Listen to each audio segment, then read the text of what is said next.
Okay, shut up! Let's go. Very important time between Rosh Hashanah and Yom Kippur. Very, very, very exciting time between Rosh Hashanah and Yom Kippur, because Yom Kippur is the day that we get completely purified. Start again. Ground one. Whatever you did when you were 16 years old, 17 years old, 20 years old, 25 years old, whatever you did this year, it's gone. Finished. As if it never happened even. Imagine you insulted your wife, God forbid, and then she could completely forget that ever happened. Unbelievable. What an amazing opportunity. This is why the Gemara says that Yom Kippur is the happiest day of the year. Because it's just you're back. You're down, you're through square one. Lifnei Hashem titharu. You're completely purified before Hashem. Awesome. The Gemara, there's an opinion in the Gemara, Rabbi says that even if you don't do any Teshuvah. So, on one Yom Kippur, 19 years ago, was living on a Japanese island. I was walking around Shikoku Island. On the Shikoku Island, 88 temple, Meguri Ao, Kotel. I was on the pilgrimage to 88 Buddhist temples around Shikoku Island, eating non-kosher food, staying in Buddhist temples, Buddhist chanting. I remember my parents actually called me and said, "Do you know it's Yom Kippur today?" And I was like, "Oh, Mazel Tov." Mazel Tov. I was like, "Wow, Baruch Hashem, great." I didn't say Baruch Hashem. I said Mazel Tov. According to Rebbe, because it was Yom Kippur, I was purified completely until I put the next prawn in my mouth. But as I was eating the prawns in this triangular prawn with rice sticks, very good. Oh my God. Every time I ate, boom, purified, mess myself up, pure. The day itself is a mikveh in time. You're in a mikveh. It's an amazing thing. So what we say is really, Rosh Hashanah is the erusin, which means the engagement. You got engaged to Hashem. Rosh Hashanah. We're committed to this. I'm ready to commit to this relationship and invest in this relationship. And now Yom Kippur, we're going to the mikveh before the wedding. The wedding is, of course, Sukkot. Sukkot is a chuppah. Sukkah is really a chuppah. And Sukkot is 7 days. We have Sheva brachas. So Sukkot is the chuppah and the Sheva brachas. That's the wedding. But before you go to the wedding, you go get to the mikveh. So Yom Kippur is the mikveh, purifying ourselves before the wedding day. So our sages teach us there's a way to do this. Because there are two different things. There's something called kapara, and there's something called tahara. Atonement and purification. Atonement, our sages teach us, well, they don't really, but we say atonement is at-one-ment. You become one. So what happens is when you do an avera, does everyone here know what an avera is? Yeah. I would say the English word is sin, but avera, we've said a few times, is to cross over. La'avor comes from the word over. La'avor et hakvish means to cross over the road. La'avor dira means to move a house. La'avor means to go cross over. So every time you do anything that takes you further away from Hashem, and maybe in a little bit more practical way, further away from your essential self.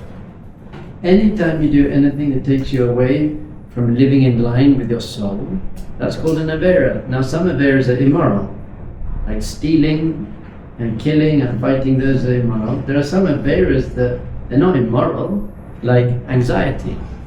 That's not immoral, it's not your fault. In fact, it's you're the victim of that. You're not a bad person, but it's taking away from your neshama. So in a way, it's an avera. It's not a sin, God forbid. Don't make yourself wrong for that. But any character trait, jealousy, in fact we say jealousy in a way is immoral if you act on it. But just feeling jealous, that's not immoral. But neshamas don't feel jealous, egos feel jealous. So if you feel jealousy, anger, hatred, doubt, fear, all of those things, it means you're not living through your soul. So all of those things are averas. Once again, not necessarily halachically, but they're things that you want to get away from. You want to clear up the damage that those things cause. So you've got the immoral things, the stealing, the bad things you've done, the things you're looking at that you know you shouldn't be looking at, and the things that you're doing that you know you shouldn't be doing. And you've got these other ones. Now, an Avera does two things. A more immoral Avera does two things. If I tell my children to tidy their room, and they don't tidy their room, two consequences happen from not tidying their room. What are they? First one, I kick the crap out. First one is, they have a messy room. And it's not good for you to have a messy room. You can't think properly, you can't concentrate properly. Or I tell my children to brush their teeth. If they don't brush their teeth, they're going to get tooth decay, it's going to be very painful. So the consequence of not brushing your teeth when I tell you to brush your teeth is, you're going to have some pain. You're going to damage your teeth. What's the other thing that happens when my children don't listen to me? Damages the relationship. Damages the relationship. Not good for the relationship. So every time you do something that Hashem tells you not to do, you're doing two things. You are damaging the relationship with Hashem, and you're also damaging, but I'm not going to use that word, and I'll explain why in a second, you're creating spiritual pain for yourself. Now usually you can't feel spiritual pain. So eating not kosher food causes spiritual pain, but you can't feel it because you're not connected to your soul. So your soul can never be damaged. You can't damage your soul. Can you damage your soul? Great. You're amazing. This guy listened very well. Give this guy smicha. If you kill someone, tattoo a swastika on your forehead and eat pig on Yom Kippur, did you damage your soul? No. No. That's the right answer. Brandon, isn't he brilliant? Can you ever is there anything you can do to damage your soul?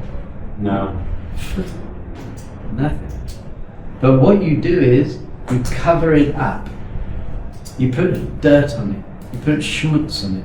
So the image I like to think of is a light bulb.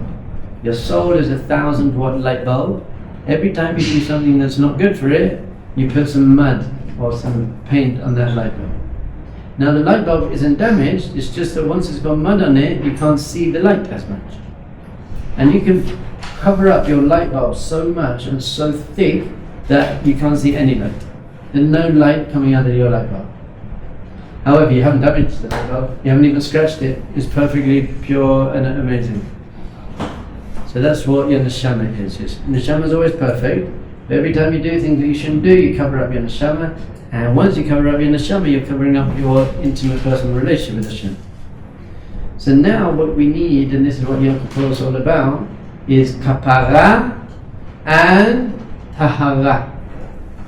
Kapara, tahara. And they're done in different ways. Kapara, atonement, at one moment means, remember there are two damages. The first one is the damage to the teeth, and the second one is the damage to the relationship. The kapara means that I'm repairing my relationship with Hashem. I'm repairing my relationship with Hashem. I'm saying, I'm so sorry Hashem, I did this, and I'm not going to do it again. We all know the 4 steps of Teshuvah, the Rambam's 4 steps of Teshuvah. Number 1, stop doing it. Stop looking at that thing that you shouldn't be looking at. Stop smoking that, eating, whatever it is that you're doing that you know you shouldn't be doing, stop it. Number 2, regret it. Feel bad about it. Now, how do you regret something that you don't really regret? You learn from it. Pardon? You learn from it. No, I don't regret sleeping with that very good looking woman. I regret it. So what? My wife never found out. I regret it. I don't regret it at all. It's brilliant. By the way, that was an example. I'm not confessing. I don't regret eating that non-kosher food. It was really tasty. It was the best food I ever ate. I really enjoyed it actually. So some things that you don't really regret because you really enjoyed them. That was actually the best night of my life. Oh, why would I regret that? Amazing night. Thailand, women, drugs. Amazing. I don't regret that at all. In fact, if I could, I'd do it again. So how do you regret something you don't regret? imagine a month after that best night of your life, you discovered that you had HIV. And you had like 3 months to live. Would you still say, well, but you're like, what? They were great. You wouldn't. This isn't going live. You wouldn't. However pleasurable that night was, if they then had consequences, like you had HIV, then you wouldn't be like, yeah, but come on, it was awesome. You'd be like, what an idiot. You're like, no, actually. It's fair. Let's say you have the best meal you ever had, and the next day you wake up with terrible, terrible food poisoning. You're throwing up and you're bleeding out of every part of your body, and then in your hospital for 3 weeks with terrible food poisoning. And then you look back at the meal itself, would you say, yeah, but that was awesome? And you wouldn't. You'd be like, I wish I had done it. So we don't understand the spiritual effect of those things that we really enjoyed. But if we really did, we'd be like, I'd rather not. It wasn't worth it. That momentary physical pleasure, even that whole 8 hours best night of my life, wasn't worth it. This was worth it. So to try and understand that there are spiritual consequences to our acts and mitzvah. The first thing we need to do is repair the relationship with our dad. How do we repair the relationship? We apologize sincerely. Apologize sincerely, which means you have to regret it. I'm going to regret it because I know how much damage it did to myself and to my dad. And then what you've got to try and do is you have to commit to not doing it again. Hashem, I'm committed, I'm not going to do that again. Now there are some things that is very hard to commit to not doing again. For example, anger. You can't honestly say, Hashem, I commit to never getting angry again. You just can't say that because you probably will.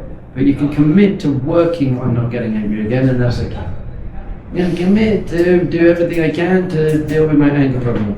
I'll go to therapy, I'll do whatever I need. I'm committing to work on my anger. At that point, what you've done is you've repaired the relationship with Hashem. You have a question? No.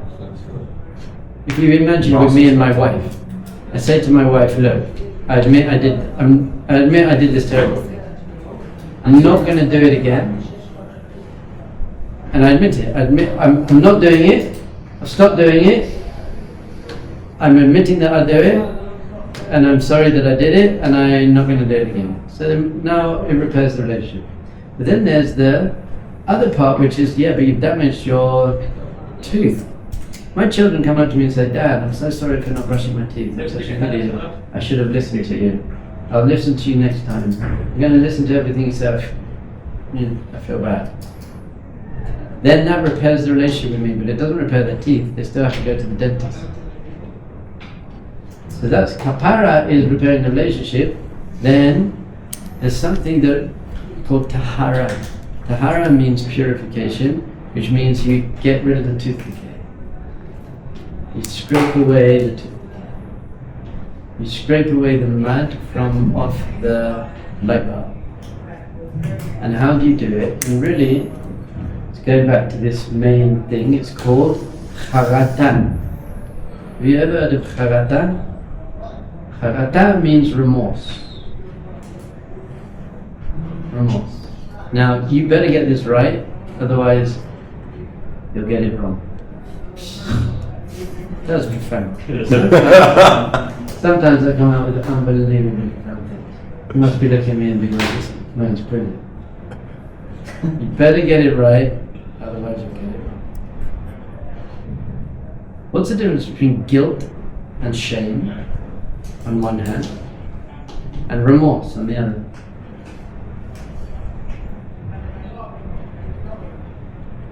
I'm going to tell you, basically. Guilt and shame is saying that I'm bad. Remorse is saying that I'm good. I just feel bad that I let myself down and other people down. So recognition. Pardon? It's recognition, essentially. It's saying that's not me. Guilt and shame is that I am bad. I'm bad. I'm bad for doing this. I'm a bad person. I hate myself. Bad. I'm back. Remorse is, I'm stupid. No, I'm bad. It's like, what an idiot. Why did I take myself down? I am so great, actually. It's the opposite. It's saying, I have so much potential. I am so great. I am a soul. I could achieve so much, and I keep doing stupid things. So I don't feel bad about myself. I feel bad about what I did because it wasn't representing myself. Now, why is this very, very, very important? Because in general, guilt and shame don't help you grow. Guilt and shame pull you down. Not only do they pull you down, they often make you repeat the same mistakes. Because you're like, well, this is just who I am. I'm not worthy. I think I told you last week the story of one of the kings of France, his son, King Louis the something of France. That's when I got his head chopped off. Yeah, well, yes.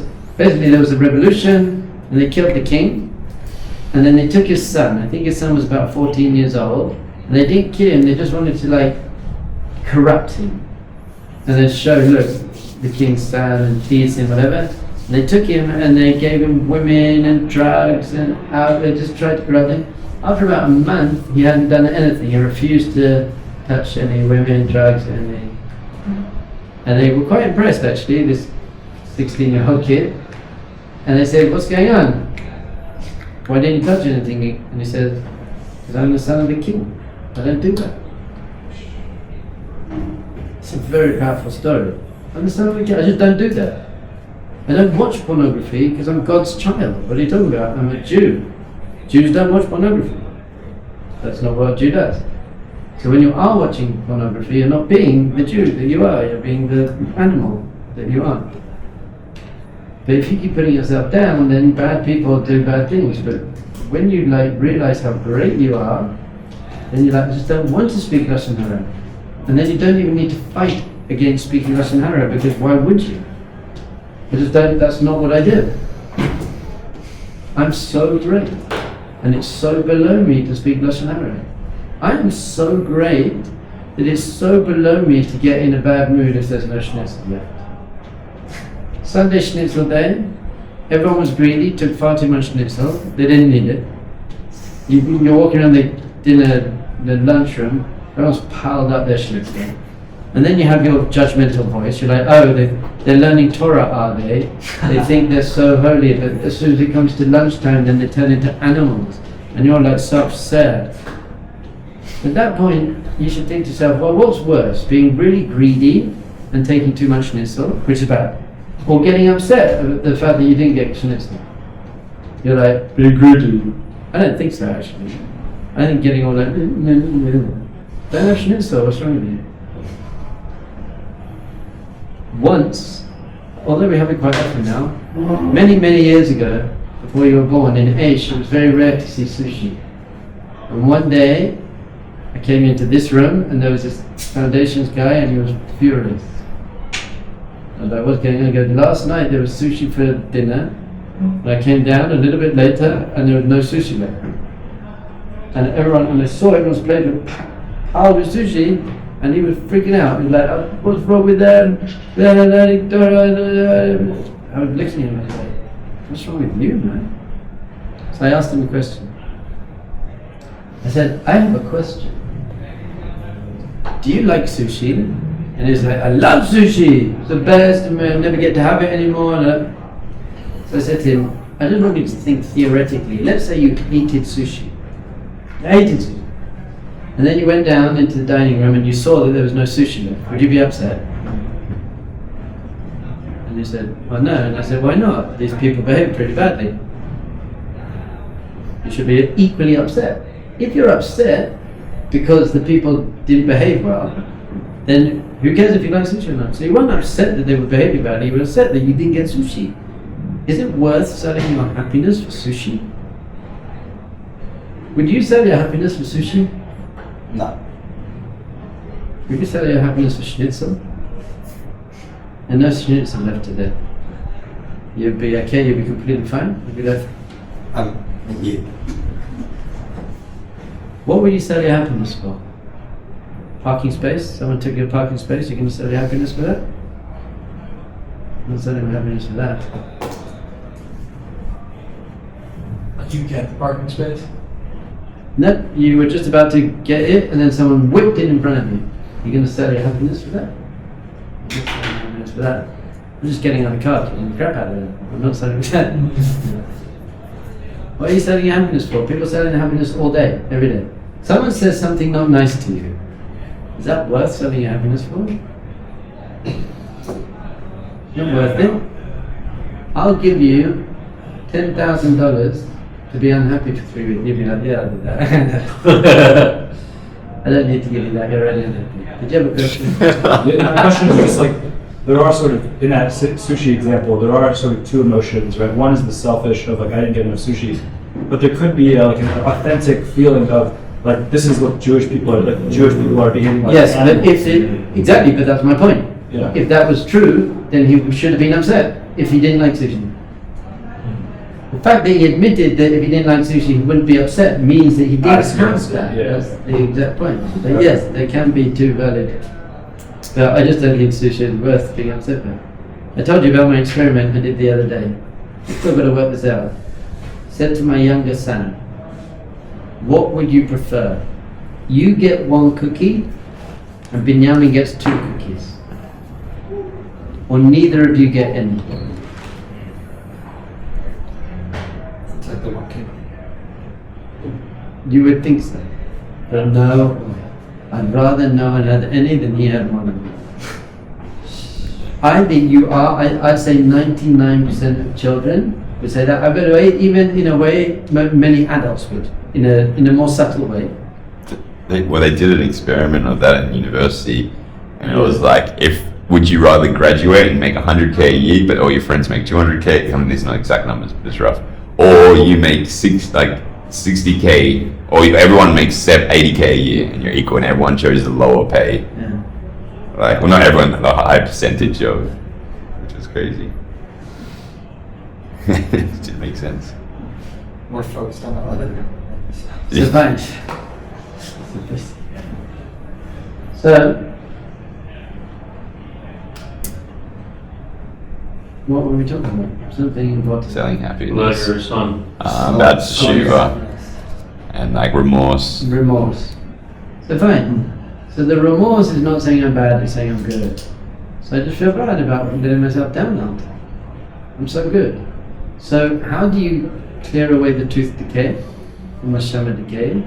Is the pain of remorse. But remember, the pain of remorse isn't guilt, shame, beating yourself up, I'm bad. You're not meant to be standing on Yom Kippur feeling terrible about yourself. I'm such an idiot. What's wrong with me? I hate God hates me. Don't do that. But you should feel a deep sense of disappointment.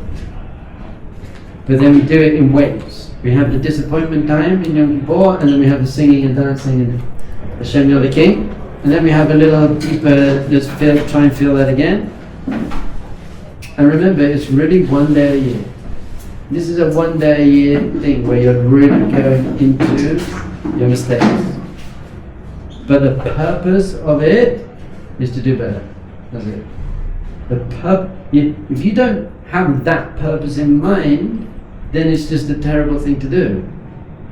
But once you have the purpose in mind, which is I'm feeling my pain in order to do better next time, then that's great. I get it. The purpose of pain is growth. So if you're not growing from your mistakes, that's a problem. But if you're using your mistakes to become better, that's awesome. That's powerful. Yes. If Yom Kippur to completely cleanse us every year, why not continue to sin as the year goes on?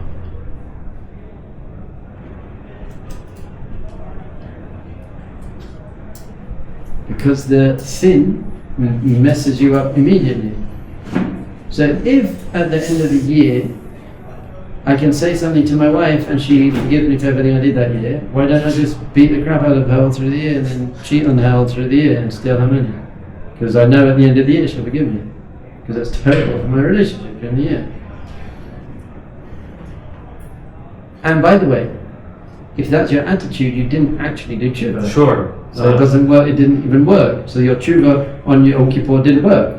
Because you were thinking to yourself, I'm just, seeing as I can have Yom Kippur, then I can sin to clear it out. That dafka you can't do Teshuvah for. If you say, because Teshuvah is so powerful, it clears up everything, therefore I'm going to sin now because I know I can do Teshuvah, that means the reason for your sin is the fact of Teshuvah. Teshuvah caused your sin, therefore it doesn't work, you can't do Teshuvah on it. The truth is, you can do Teshuvah on anything, but it's very difficult at that point. The example that you gave though about you being in Japan, obviously you weren't doing it dafka because you didn't know better, but like you said you were still cleansed, so... No, so we don't hold that opinion in the mind. It's an opinion that there is an opinion. That what? It's an opinion that even if you're not doing Teshuvah, you're being cleansed. Mm. It's only one person's opinion, no one else agrees. The general opinion is if you don't do Teshuvah, you're not cleansed. But we're just saying how powerful Yom Kippur is. That there's even opinion that even if you don't do Teshuvah, there is Itzumo Shel Yom Mechaper. Just the day itself is so powerful that it's Tuesday. However, if I'm not doing Teshuvah, then I'm not having a relationship with Hashem. So maybe it cleaned my neshama a little bit, but where's my relationship with Hashem? There's always the two things: personal cleanliness and relationship with Hashem. Shabbos.